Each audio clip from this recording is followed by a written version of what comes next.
Assalamu alaikum, dear students. Today we are learning about the judiciary, which is the sixth chapter of class 11th.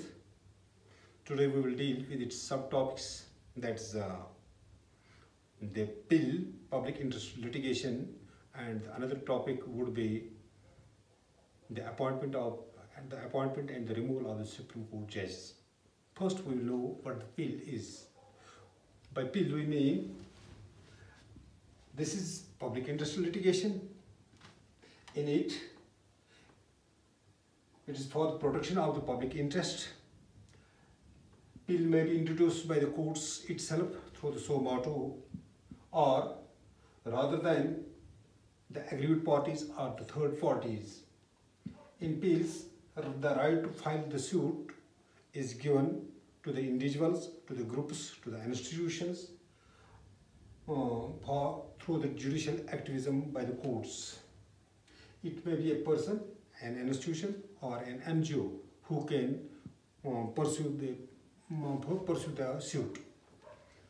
In 1979, a lady advocate, namely Pushpa Kapila Hingorani, filed a petition in the Supreme Court consisting the conditions of the prisoners whose cases were pending in the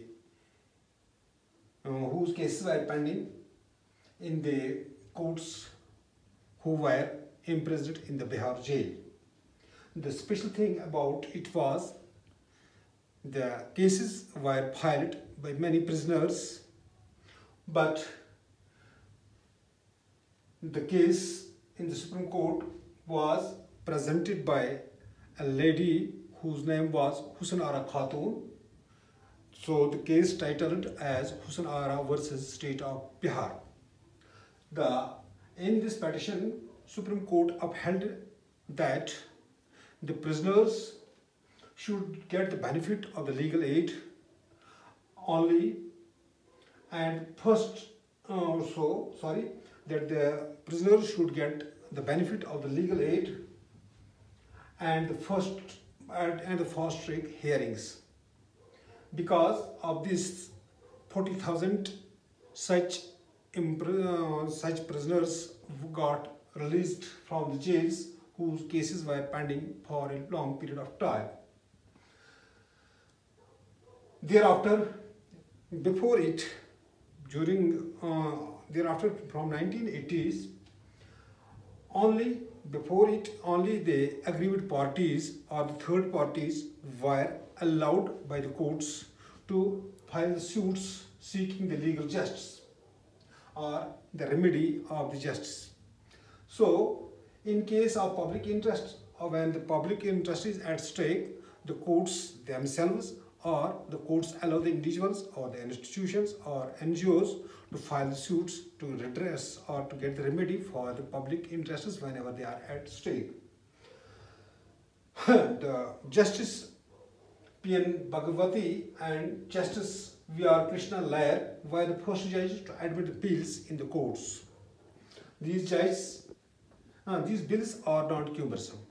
These bills are not cumbersome as usual a legal case. There have been instances when the courts filed the suits on the letters or the telegrams addressed to the courts, or as well as when the courts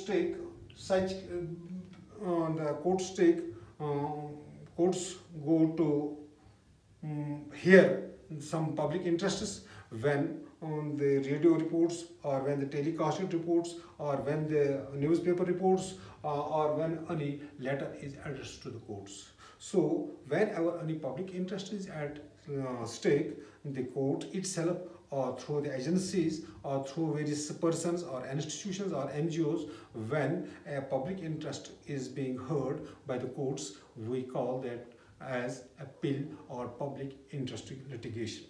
This is all about bill. But the another topic we have the appointment of the Supreme Court judges. As we know, the appointment of the Supreme Court judges is made by the President of India on the advice of the Council of Ministers of the Union Cabinet.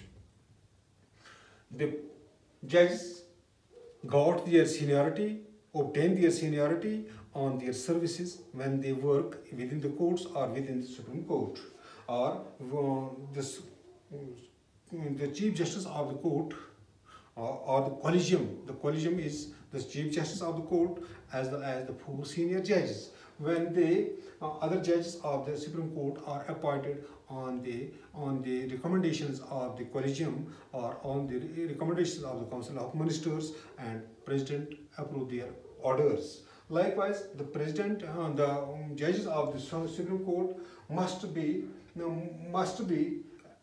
having the qualification that they must be the citizen of India. The first qualification required for becoming the judge of the Supreme Court is that he or she must be the permanent citizen of India. Likewise, he must have worked within high courts, 2 or more high courts for consecutive 5 years of term. After that, he is eligible to become the judge of the Supreme Court. Or any advocate who has worked in the high courts, 2 or more high courts for consecutively for a period of 10 years. After that, he becomes eligible to become the judge of the Supreme Court. These judges can remain. Another qualification for this Supreme Court judge is that he must be a distinguished or a renowned jurist in the eyes of the President of India. The judges of the Supreme Court can remain in the office, until and unless they resign from their services, or when they get expired, or through the means of impeachment they can be removed when either house of the parliament, either the Lok Sabha or the Rajya Sabha, when 2/3 members of the said house present on the time of voting will vote against the judges, or when they are having proved allegations against the judges about his misconduct or incapability under Rule 124 of its subclause 4. Likewise, these judges can hold the office up to the age of 65 years. For a period of 6 years, they can remain as the judges, but whichever comes earlier, after that, these judges get retired from their services. This is all about today's topic. Thank you. Have a nice day.